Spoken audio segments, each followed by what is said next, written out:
My name is Helen Sterling. For the better part of my 62 years, I've lived a life I would describe as quiet and content.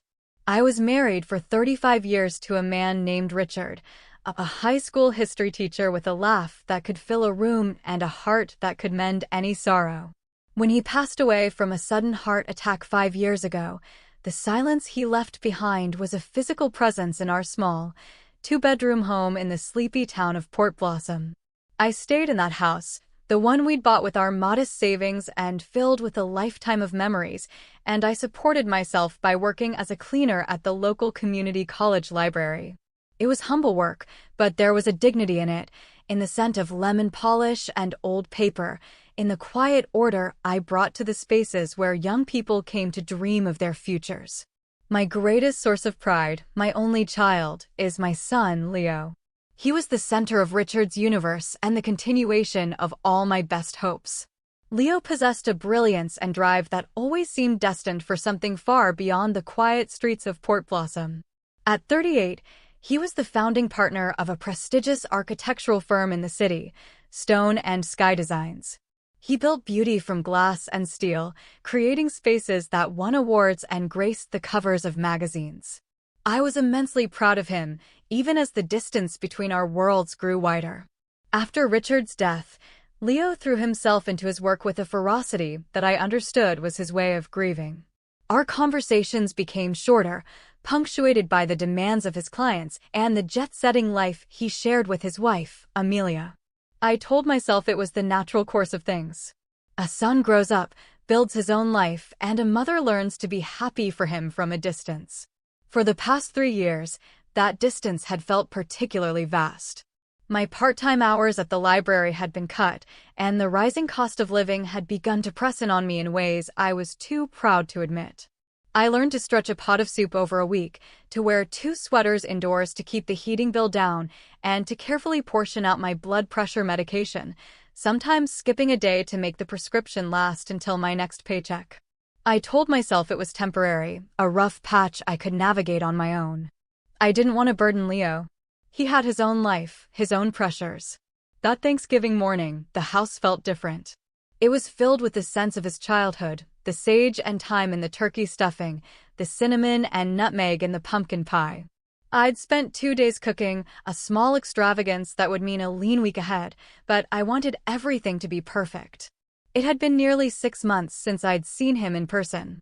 When his sleek, dark car pulled into my gravel driveway, my heart gave a familiar flutter of maternal pride and a pang of something I couldn't quite name, perhaps a longing for the simpler times when he was just my boy, not a titan of industry. Leo stepped out, looking every inch the man from the magazine articles. His cashmere sweater probably cost more than my monthly mortgage payment. Behind him, Amelia emerged, a vision in a cream-colored wool coat, her blonde hair coiffed perfectly. She smiled at me, a polite, polished smile that never quite reached her eyes. In the 3 years she and Leo had been married, I'd never felt I truly knew her. She was like a beautiful, sealed vase, lovely to look at, but impossible to see inside. "Mom, the house smells incredible," Leo said, wrapping me in a brief, firm hug before turning to help Amelia with her coat. We sat down to dinner in my small dining room, the one with the scuffed wooden table Richard and I had found at a flea market.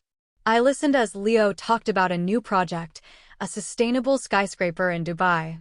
Amelia chimed in with anecdotes about their recent trip to Italy, the art they'd seen, the truffle hunting tour they'd taken. I nodded and smiled, a spectator in my own home, feeling the chasm between my life of quiet survival and their life of glittering success widen with every word. Then, as I was bringing the pie to the table, my hands trembling slightly from the effort of the day, Leo leaned back in his chair, a warm, nostalgic smile on his face.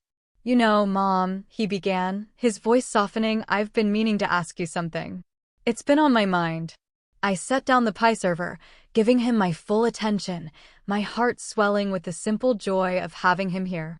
On Thanksgiving Day, my millionaire son visited me and asked, "Did you like the lake cottage I gave you, Mom?" The words hung in the air, shimmering and unreal. I stared at him, my mind struggling to catch up. "A cottage?" My smile faltered. In shock, I replied, "What cottage?" "I never received anything." Leo's brow furrowed in confusion. He glanced at Amelia, who had gone very still beside him, her wine glass paused halfway to her lips. "The cottage on Serenity Lake," he said, as if reminding me of a forgotten detail. "The little blue one with the big porch. I had it transferred to your name for your birthday 3 years ago. I thought it would be a perfect place for you to retire, to be near the water like you always wanted." My heart began to beat a frantic, uneven rhythm against my ribs. 3 years ago. The same year Richard died, the same year my financial struggles began in earnest. Leo, honey, I would remember receiving a house. I've never gotten anything like that. Are you sure? Maybe you were just thinking about it. No, Mom, I'm certain, he insisted, his tone shifting from nostalgic to concerned. I worked with my assistant, Clara, on the whole thing. The deed, the title transfer, it was all handled. My gold-digger daughter-in-law slowly walked up to him, placing a perfectly manicured hand on his shoulder. "Darling," Amelia said, her voice a smooth, calming balm. "Perhaps there was a mix-up with the paperwork. You know how these things can be. Maybe it was sent to the wrong address." She looked at me, her eyes full of what I thought was sympathy. "We can sort this out. Don't you worry, Helen." But something about her composure felt wrong. It was too quick, too practiced. Leo was already pulling out his phone. "That's impossible. Clara is meticulous. The deed should have been mailed directly to you. And the monthly maintenance payments, have you not been getting those either?" The room seemed to tilt. "Monthly payments?" I whispered, gripping the back of a chair for support. "The $2,000 I've been sending every month," he said, his eyes scanning his phone. "For upkeep, taxes, and just to make your life easier." Clara assured me the transfers were set up and going through. $2,000 a month. For 3 years. The numbers spun in my head, a dizzying calculation of everything I had gone without. $72,000. Enough to have fixed my leaking roof. Enough to have bought my medication without fear. Enough to have slept soundly at night, free from the gnawing anxiety of an overdue bill. My legs felt weak, and I sank into the chair. "Leo," I said, my voice trembling, "I swear to you, on your father's memory, I have not received a single penny. Not one. I've been struggling. Last winter, my furnace broke. I had to use the money I'd saved for my property taxes to fix it." Leo's face went white. He stood up, his chair scraping loudly against the wooden floor. The successful architect vanished, replaced by a bewildered, angry son. "That's not possible. I have the records. Bank statements, transfer confirmations." Amelia stepped away, her phone suddenly pressed to her ear. "Oh, I just remembered," she said, her voice a little too high. "I need to confirm our reservation for tomorrow night. Excuse me for just a moment." She walked quickly toward the kitchen, her back to us. Her haste felt like flight. "Where has the money been going?" Leo muttered, more to himself than to me. His gaze followed Amelia into the kitchen. The low murmur of her voice was barely audible, but the urgency was palpable. A cold, dreadful suspicion began to form in the pit of my stomach. It was a terrible thought, one I tried to push away, but it clung there insidious and dark. "Leo," I said, my own voice quiet but firm. "Ask your assistant what bank account the money has been sent to." He looked at me, the same thought dawning in his eyes. He put his phone on speaker and dialed. "Clara, it's Leo Sterling. I need you to pull up the records for the monthly transfers to my mother, Helen Sterling. Immediately." "Of course, Mr. Sterling," came a professional voice from the phone. "The $2,000 transfer on the 1st of each month. It's been going to the designated account at Port Blossom Union Bank, account number ending in 5812. I shook my head, my heart sinking. "My account at that bank ends in 2447, I said, my voice barely a whisper. "Clara," Leo said, his own voice tight and strained. "Who provided you with that account information?" There was a soft clicking of a keyboard on the other end. "Let me check the file notes. Here it is. The change was made about 3 years ago. Your wife, Mrs. Sterling, called to provide the updated banking details. She said your mother had opened a new account and wanted all future funds directed there. The silence that followed was absolute. The half-eaten pie sat on the table, a monument to a celebration that had just died. From the kitchen, Amelia's hushed phone call had abruptly ended. She stood in the doorway, her phone clutched in her hand, her face a mask of panic. "Amelia," Leo said, his voice dangerously low. "Do you have an account at Port Blossom Union Bank?" Her mouth opened, then closed. No sound came out. But in the stark, unforgiving light of my small dining room, her guilt was as plain as the tears that began to well in her eyes. The polished vase had finally cracked, and what was inside was ugly and rotten. The Thanksgiving I had so looked forward to had become the moment my world, and my son's, shattered into 1,000 pieces. The silence in the dining room stretched, thin and brittle. Amelia stood frozen, a deer caught in the harsh glare of a truth she could no longer outrun. Leo's face was a stone mask, but I could see the tremor in his hands as he slowly lowered his phone. "Explain," he said.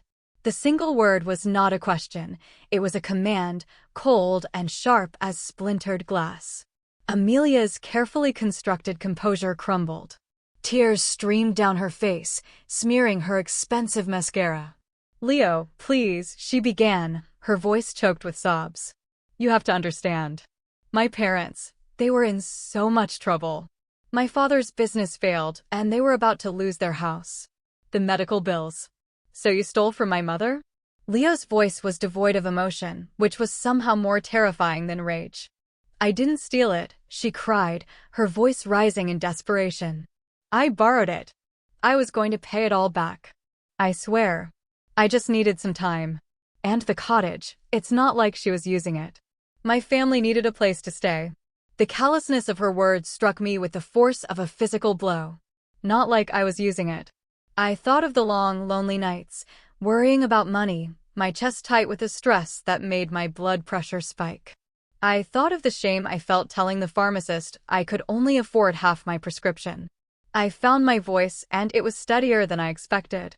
"Amelia," I said, looking directly at her. "For 3 years, I have been choosing between paying my heating bill and buying enough food for the week. I wore my husband's old winter coat because I couldn't afford a new one. Did your parents need my money more than I did?" The question hung in the air, unanswered. Amelia just sobbed, her excuses dissolving into incoherent pleas. "The deed to the cottage," Leo said, his focus unwavering. "How did you manage that?" I told Clara that Mom wanted the paperwork handled through my lawyer for privacy," she mumbled. I signed her name." "You forged her signature," he stated, the words dropping like stones into the quiet room. He turned to me, his eyes filled with a pain that mirrored my own. "Mom, I am so sorry. I thought you were safe. I thought you were comfortable. I thought I was taking care of you." I looked at my son, this powerful man who designed skyscrapers, and all I could see was the little boy who used to patch up scraped knees with clumsy bandages, promising to make everything better. He had tried to keep that promise, but the woman he had trusted with his heart had betrayed us both. "Where's my house now?" I asked Amelia, my voice quiet. "My parents are living there," she whispered. "And my brother and his wife. They've been fixing it up. Fixing it up. With my money. With the money meant to give me peace and security in my final years." I sank back into my chair, the weight of it all pressing down on me. For 3 years, I had made excuses for Leo's distance, telling myself he was busy, that his success was a world away from my simple life. I had been proud of him. But all along, he believed he was providing for me, and his wife was systematically siphoning away that care, that love, that security, and redirecting it to her own family. Leo walked slowly toward Amelia, stopping a few feet from her. He looked at her not with anger, but with a kind of dawning horror, as if seeing her for the very first time. "Pack your things," he said, his voice flat. "I want you out of our house tonight." "Leo, no, please," she begged, reaching for his arm. "We can fix this. I'll get a job. I'll pay it all back. I promise." He flinched away from her touch as if it burned him. "With what money, Amelia? You haven't worked a day since we were married. Everything you have, everything your family has been living on, you stole from my mother. You stood by and watched her struggle while you played the lady of the manor in her house, on her dime. It's over. Her sobs echoed in my small house, but I felt nothing but a vast, hollow emptiness where trust and affection used to be. She had looked me in the eye at Christmas, had brought me birthday gifts bought with my own stolen money, had listened with feigned concern as I spoke of my worries. The deception was so complete, so monstrous, it was difficult to comprehend. After she left, a taxi whisked her and her crocodile tears away into the night, leaving behind the ruins of our Thanksgiving dinner. Leo and I sat in silence at the table, the festive meal now a bitter reminder of the lies it had been built upon. I need to call my lawyer, he said finally, his voice hoarse. Wait, I said, surprising myself. Not yet. Before we do anything, I need to understand everything. I need to see every piece of paper, every bank statement. I need to know the full extent of what she did. For 3 years, I had been a passive victim of her deceit. Now, the truth was out, and I felt a flicker of something I hadn't felt in a long time, a steely resolve. I would not be a helpless old woman. I would face this. I needed to see the shape and size of the wound before we could even begin to talk about healing. The next morning, after a sleepless night, Leo returned with a banker's box full of files. We spread the documents across my dining table, a battlefield of financial records. The first thing we looked at was a copy of the deed to the cottage on Serenity Lake. My name, Helen Sterling, was there in neat cursive. That's not my signature, I said immediately, pointing to the elegant, looped H. I've always written my H with 2 straight posts and a bar. Like a little gate. Richard used to tease me about it. Leo took a photo of the signature and compared it to an old birthday card I'd given him. The difference was undeniable. It was a good forgery, but it wasn't mine. The deception went deeper. The bank account Clara had mentioned, the one ending in 5812, had been opened in my name. Amelia had used my personal information, my social security number, my date of birth, details she must have taken from the personal files Leo kept in his home office. She had stolen not just my money, but my very identity. We drove to the Port Blossom Union Bank. I walked into the marble-floored lobby feeling like a ghost, an imposter in my own life. With my driver's license and social security card, I was able to access the account that had been opened in my name. The bank manager, a kind woman with sympathetic eyes, walked us through the account history. It had been opened 3 years prior, with a mailing address I didn't recognize, a post office box on the other side of town. The phone number listed was a burner phone. Ma'am, the manager said gently, it appears you've been the victim of a rather sophisticated identity theft scheme. As she printed out the statements, the full scope of Amelia's betrayal became devastatingly clear. It wasn't just the $2,000 a month. There were other transfers from Leo. An extra $5,000 he'd sent when he thought I needed a new roof. Another $3,000 for what he believed was a series of dental procedures. A Christmas bonus of $10,000 he'd sent 2 years in a row.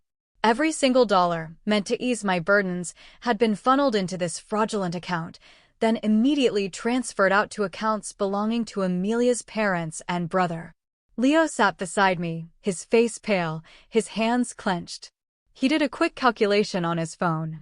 $107,000, he whispered, his voice cracking. She stole over $100,000 from you. The number was so large it felt unreal. It was more money than I had seen in my entire life.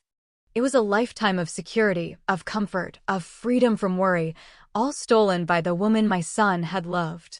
But the most chilling discovery came from a conversation with Leo as we sat in the car, the box of damning evidence on the seat between us. You know, he said, staring blankly through the windshield, the whole idea for the cottage, for the monthly support, it was hers. I turned to look at him.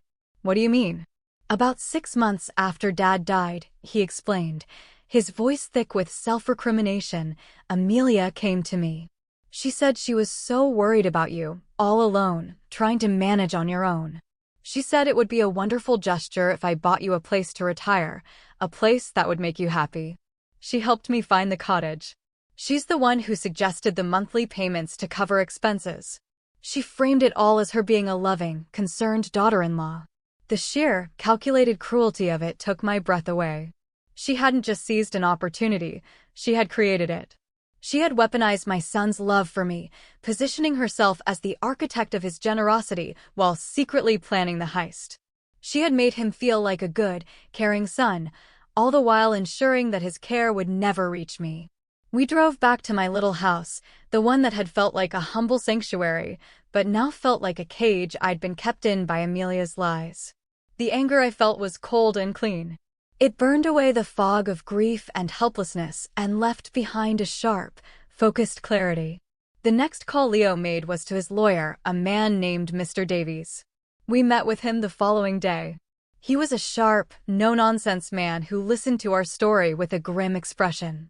"This is far beyond a family dispute or a simple matter for divorce court," he said after reviewing the documents. "This is a felony. Several, in fact. Forgery, wire fraud, identity theft, and given the amounts, we're talking about significant jail time." He then uncovered another, more terrifying layer. Amelia had also used my identity to apply for several high-limit credit cards. She had maxed them out on home renovations for the cottage, luxury goods, and cash advances. But the most serious issue, Mr. Davies said, looking at me gravely, is that she also filed fraudulent tax returns in your name. She reported the income from Leo, which you never received, to make the paper trail look legitimate to the IRS. As far as the government is concerned, you've been receiving this income and failing to pay taxes on it. You are currently under investigation for tax evasion. I felt the floor drop out from under me. Prison? Helen Sterling, who had never so much as gotten a parking ticket, was being investigated as a tax cheat? "We can clear this up," Mr. Davies said reassuringly. "But it will take time, and it will require us to hand everything over to the district attorney. This is a criminal matter now, Helen. Are you prepared for that?" I looked at Leo, whose face was a storm of guilt and rage.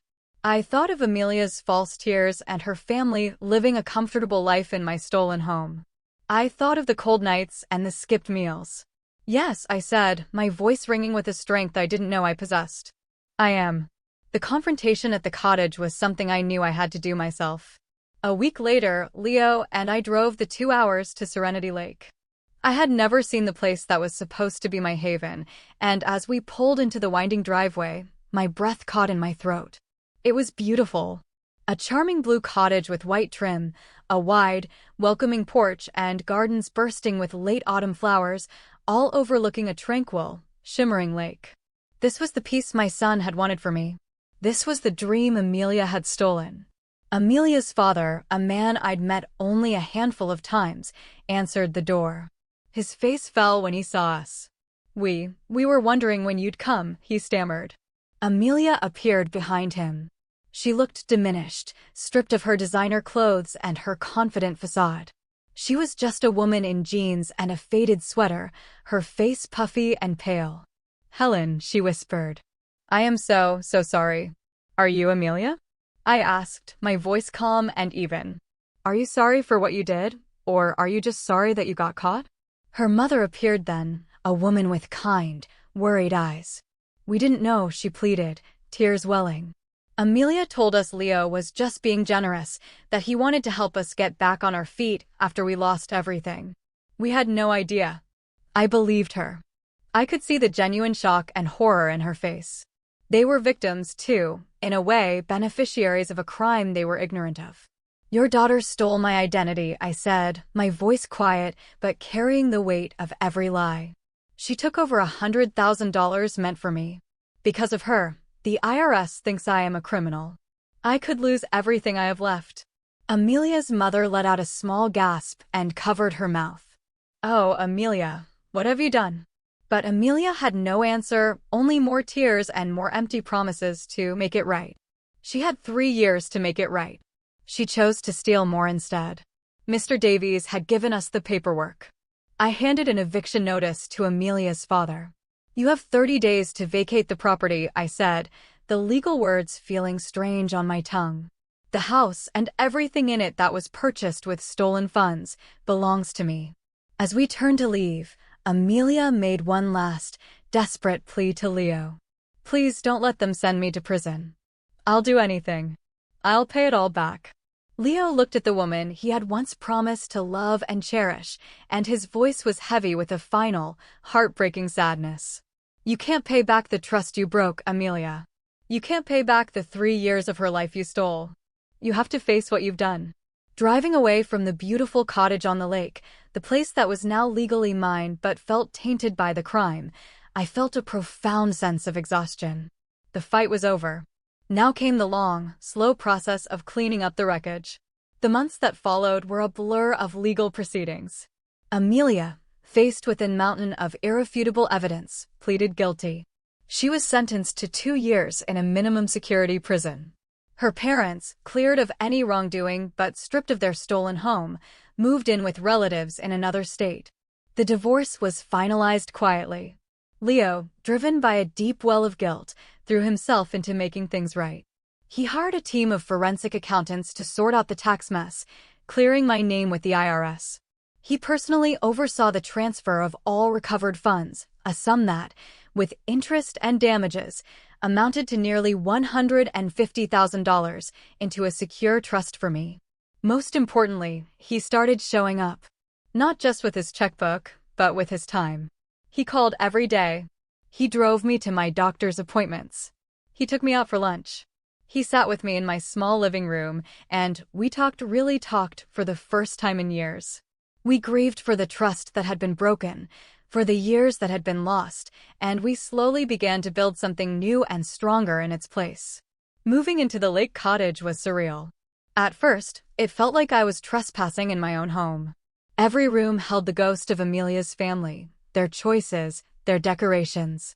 But slowly, with Leo's help, I began to make it my own. We painted the walls a soft, sunny yellow. We replaced the heavy, ornate furniture with simple, comfortable pieces that I chose. I planted a vegetable garden in the backyard and set up a bird feeder on the porch. The money, sitting in a bank account with my name on it, felt just as foreign. For so long, my life had been defined by what I lacked. Now, I had more than enough. I learned, slowly, to stop checking price tags at the grocery store. I bought a new, warm winter coat. I paid my property taxes a year in advance. I retired from my job at the library, leaving with the quiet dignity of a woman who was choosing to rest, not being forced to quit. 1 year after that fateful Thanksgiving, I was sitting on my porch, watching the sun set over Serenity Lake. The water was a canvas of pink and gold, and the air was filled with the gentle sounds of evening. The cottage no longer felt like a crime scene. It felt like a sanctuary. It was home. My phone rang. It was Leo. "Hey, Mom," he said, his voice warm and relaxed. "Just checking in. How was your day?" "It was peaceful, honey," I said, smiling. "I spent the afternoon in the garden." "That's great. Listen, I have something to tell you. I've been seeing someone. Her name is Jennifer. She's an auditor. She's smart and kind and incredibly direct. And she thinks my taste in art is pretentious." I laughed, a real, genuine laugh that came from a place of contentment I hadn't known I was capable of. "She sounds wonderful, Leo. I'd love to meet her when you're ready." "I am," he said. "I'm finally ready." After we hung up, I sat in the gathering twilight, thinking about the woman I had been. That tired, worried woman in the small house, telling herself she didn't want to be a burden. I realized that the greatest theft Amelia had committed wasn't the money or the house. It was the lie that had kept my son and me apart, the wall of deceit that had prevented him from seeing my need and me from asking for his help. Her crime, in a strange and painful way, had been a catalyst. It had shattered the false reality we were living in and forced us to build a real one, grounded in honesty and genuine care. I had learned about my own resilience, my own capacity for strength and forgiveness, not for Amelia, but for myself, for being so trusting, and for Leo, for being so deceived. I had found my way not to the life Richard and I had planned, but to a different kind of peace, when I had forged myself from the ashes of betrayal. I was no longer just a widow, a cleaner, a mother. I was Helen Sterling, a woman who had reclaimed her life, her identity, and her future. And that future, like the lake stretching out before me, was calm, clear, and full of light. "I'm glad to have you here. Follow my story until the end and comment the city you're watching from so I can see how far my story has reached. Now that you've heard my journey, I find myself curious about you. What would you do if you were in my place?